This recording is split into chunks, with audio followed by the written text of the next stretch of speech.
Greg O'Brien worked for newspapers and magazines as an investigative reporter, editor, and publisher for over 35 years.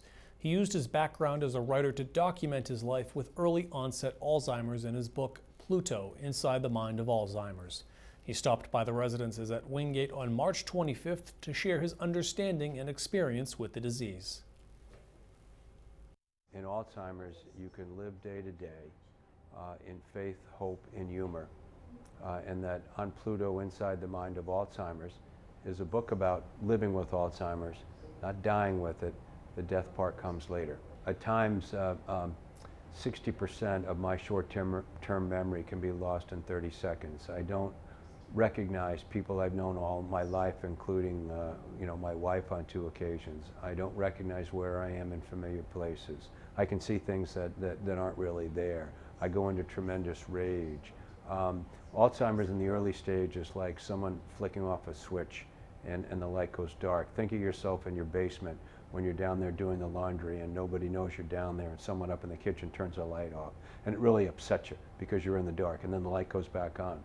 And that's what Alzheimer's is in the early stage.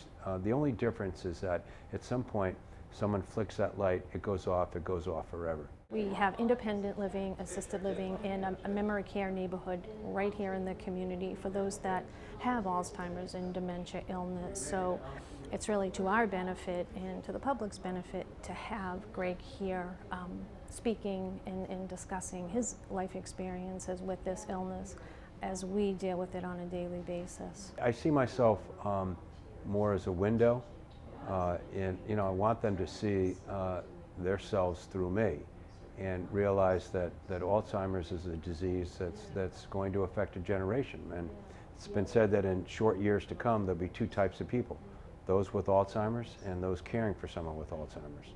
And I want them to see themselves through me or see a loved one through me, or in listening to me realize if they're in the position of being a caregiver, which many in the room will be, that they can learn to live with Alzheimer's as well.